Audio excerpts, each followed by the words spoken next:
talking about how I managed to stop chasing my twin flame and how I was able to surrender. The point of this journey, remember, is all want to reach the union with our twin flame, but the most important thing is our union with ourselves.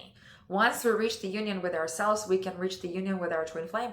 But how do we reach that union with ourselves is when we release all of those wounds, all of that negativity that we have accumulated through not just this lifetime, but through some even past lifetimes. So once we release all of that negativity, we're returning back into that state of love and peace and trust. That's when we kind of feel that wholeness again. Even without our twin flame being in our love, we still feel the love, and like right now I still feel tons of unconditional love for my twin flame, but I release my attachment to him or to the outcome completely. I have the complete state of trust that if we're meant to be together, we will be together. And this is the journey where you are pushed into developing this intimate relationship with yourself and with the divine. So the sooner you realize it, the better. And again, what helped me to understand this is like, I knew this journey is about me. It's not about just some relationship, whatever. It's about me. It's about my spiritual growth and what I need to work on. So what I did, I focused on my triggers. I focused on what was making me chase. It's that lack of certainty, right? It's that lack of trust. It's that fear-based mentality. And that's what was making me chase my twin flame. And then when I reached a certain degree of like, you know what, I just want to give my twin flame his space. You know, everybody evolves at their own pace. And you cannot convince somebody to see things your way, no matter how hard you try. Now, this is different from expressing your feelings. You can still express your feelings to your twin flame. And of course, if you have all that love, it's very hard to hold it inside. I mean, I did express my love to my twin flame openly, and I think it helped me a lot, because if you hold it all inside and you are scared to express it, it all gets bottled up and it makes everything worse. I was inspired to write poetry. I was inspired to write poetry to my twin flame. That's how inspirational this connection was. That's how much love I felt for him that I couldn't hold it inside. Like I had to share, and I had to share it with him and with the world. So there's nothing wrong with sharing those emotions. I honestly feel like me accepting my emotions from my twin flame, coming into acceptance with your own feelings is going to help you a great deal. I mean, it helped me. So I'm just sharing my journey. What helped me is expressing my love to my twin flame without expecting anything back, just expressing it, not holding it inside, right? But then again, because it triggers so much stuff in you from your past that needs to be brought to the surface and healed, and that's the whole point of this journey. I mean, it's one of the aspects, it's not the whole point. It's one of the aspects of this journey for you to heal your wounds, for you to come into wholeness, and for you to accept and love yourself. So you're not going to be so dependent on others for your happiness, right? Even if it's your twin flame. And there's multiple layers of it. There's multiple benefits of this journey. So start seeing those benefits. Don't look at it as some punishment. Why is this happening to me? My twin flame is doing this to me. Look at it as a blessing. Look at it as this is happening for a great reason. This is happening for my growth and evolution. And there's a lot of potential here for something more. So again, me working on my triggers helped me a lot too. I started really looking deep within. Why am I acting this way? Why am I so dependent on this person being in my life? Of course, I know it's my twin flame. And of course, I know he would make me very happy and being with him would make me very happy. But then I was pushed into doing things that make me happy, really giving that love to myself, spending a lot of quality time on myself. You're supported on this journey, and every single event that's going to happen in your life is happening for a reason. It's aligning you to what you need to do, where you need to go. But going within and giving that attention and love to myself and finding other sources of joy and inspiration did help. In not fighting the connection, accepting the connection, expressing the love, not holding those emotions inside, looking for support. I went all the way in. I started asking myself, why am I feeling this way? I started looking at my triggers. What's triggering me? Why is his silence triggering me so bad? I stopped looking at his silence as a reflection of my worth. I knew that it's his thing. He has his own issues. He has his own wounds to heal. He is not in the best place right now. So I can't expect anything from him right now. So I kind of released all expectations from the beginning. It's very hard to not feel, if you feel that love for your person, you also feel kind of that lack of that of your person at the same time. But that's not the lack of your person you feel, because you feel connected on many levels, right? Like I felt connected in 5D with my twin flame. I would see dreams about him. I could feel his energy. So I knew we're connected on many levels. So it's not just the 3D, right? His actions were triggering my wounds. So that was up to me to look and heal my wounds. And that wound was the abandonment wound. That was not even from this lifetime. It was from past lives. I was able to, in meditation, I was able to recall my past lives, how I was abandoned by him before.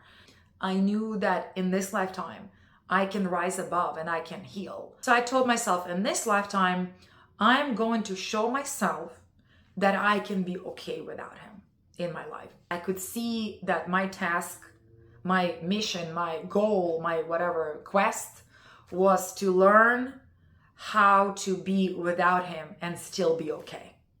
And not be miserable without him. Not be miserable without him talking to me, being in my life, replying to me or whatever.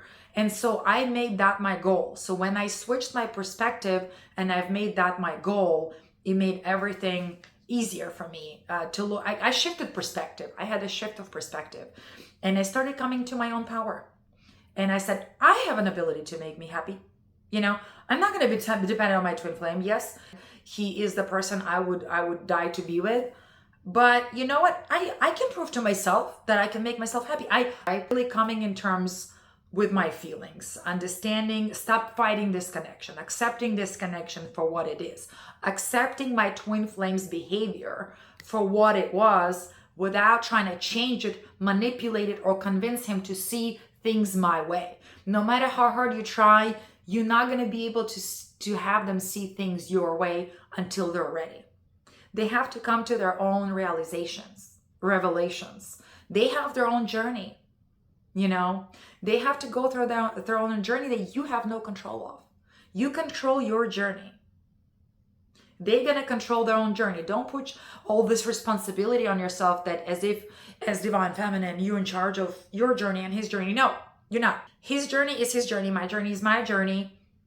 And of course, it's all intervened. So the goal is for you to heal. The goal is for you to be okay without your twin flame in your life.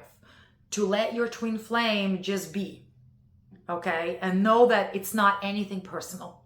It's not anything against you. It's not because you're not pretty enough, you're not smart enough, you're not worthy enough, or you're not this enough, or you're not that enough. And it was a huge hit on my self-worth, guys, and self-esteem. I'm not gonna lie. Even so, I knew my twin flame had feelings for me. I could feel it. I knew that he had a lot of admiration and passion for me. And that was expressed to me for the earlier stages of our connection. But still, even so, it's such a huge blow for your self-esteem. And with me, again, I just felt like an abandoned child. I just was sad. I just felt like, how can you do this to me? And I just felt like this little child. And I had to let myself feel that pain of abandonment over and over and over again, until one day I just got tired of feeling it. You know, for your wound to heal, you cannot avoid the pain. You know, you cannot heal a deep wound with a Band-Aid, right? So you have to reopen it, clean it, remove all debris so it can heal properly. So again, what helped me personally is to really, with the healing, is to allow myself to feel that pain of separation, allow myself to feel that abandonment, which again is an illusion. We cannot really be abandoned. We're all connected, right? And you know, if it really is that person is meant for you, you will be together. Like, No one abandoned you. I allowed myself to feel all of that sadness. I cried. I cried at night. I cried randomly during the day. I was depressed. As you know, this journey hits you. You go into low lows sometimes. Allow yourself to feel that sadness, because again, you guys, if you want to feel the highs of this connection and this interconnectedness and all this euphoria, you have to let yourself to feel the pain of separation too. But it's not going to last forever, that pain. Neither the separation, you know. You can't control how long it's going to last, but your own healing, you can speed it up by just allowing yourself to feel your emotions, okay? You want to be sad, it's okay to be sad. And as you allow yourself to feel your emotions, maybe in your childhood, your parents were not welcoming your emotions and you learn how to bottle them. That was my case, and not allow myself to feel certain things. So this time I said, I'm going to allow myself to feel it. I got tired of feeling it. At some point I was like, I don't feel abandoned anymore, It has nothing to do with me. He didn't abandon me. He just has his own issues. Like, my value is not determined by my twin flame having his own issues and having his own journey to deal with, right? And so again, once you flip it like this, it helps a lot, shifting your perspective, just letting things be as they are, just really accepting where he is or she is right now on their journey is really helpful. Just let them be, allow them just to be how they are. That's what unconditional love is about. You can still feel that love while they're acting certain way. You don't choose, obviously, to be ghosted, but you can choose how you react to it. Really detaching from outcome, just really becoming the source of your own joy, becoming the source of your own happiness, finding happiness in little things, really turning your attention into you instead of constantly turning your attention into him or her. What are they doing? What are they doing? Where are they at? You have to look beyond the physical. You have to look at this connection from the perspective of it's beyond the physical. It's spiritual connection that's meant to make us better people. And so it's a journey within. It's so much more than just some physical thing. It's so much more than just a relationship, so to speak, right? And so once you look at it from the spiritual perspective, it helps you detach from your physical aspect of this journey and just kind of let it go and say, like I said, I told myself, I can prove to myself that I'll be okay without him. And I made it like a little challenge for myself. I'm okay without him. Okay. And I found other sources of joy and happiness in my life. Just, nature, meditations, spending time with my children, spending time with my cats, spending time with my good friends, whatever it is for you, you can find other sources of happiness and joy, and giving that own love that you want from your twin flame to yourself. Your twin flame has that love for you. They really do. That's your twin flame. They just cannot express it. They're struggling with expressing. They're struggling with coming in terms with what they feel, and they're struggling to come in terms with expressing that too at the same time. They're just overwhelmed. There is so many things that are going through with your runner twin flame that you have no idea, and if they're not talking about, you don't know. I mean, with me, it really helped to do channeled messages and again, my tarot spreads to see what's happening with him. But I knew he was not in a great place himself. So what can you expect from somebody who's not going through a great time? They're not doing this to you because they're mean. They're doing this because they're struggling. They're also struggling to heal. They're struggling to understand this connection. And they're also going through a lot of things at the same time. It's not like they're just going out there partying while you're suffering. So they have their own portion of suffering they have to go through. It's just different from your kind of suffering, so to speak. Focusing on you and your own spiritual journey, focusing on your healing, focusing on your wound healing, focusing on your triggers, focusing on your life purpose, your career, your whatever. Ask yourself, what makes you happy? What else makes you happy in this life other than your twin flame? And I know how hard it is, because I've been through this journey, how hard it is to detach when this person seems to be everything to you, everything you ever wanted, right? Their energy is so magnetic, so addictive, and it's hard to detach. It really is. But it is possible. I did it. And again, just having that trust that if you're meant to be together, you will be together. Universe only wants the best for you. And cultivating, guys, that relationship with the divine, with yourself, obviously, but is that divine part of yourself too, understanding that you're also great, you're also wonderful, you are also precious. Okay, your twin flame is amazing, but so are you. Okay, and so knowing that, try to see, look at yourself through the eyes of your twin flame too. You know, if you remember that admiration they looked at you with at the beginning stages of the journey, or all those great things that they told you, like that helped me, all the things that he said to me that were so empowering and healing, that I always wanted to hear a man say to me. And he was the only man who ever said that to me.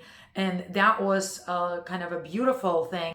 If your twin flame ever expressed that before, or at least you felt that from them, it means that it's there. And then let that be your inspiration. Know that that love is there for you. It's there for you. It's available. And that's what brings you closer to the divine, to know that universe loves you. That force that brought you here wants you to be happy. Guys, this journey is staged for you. It's a spiritual tool.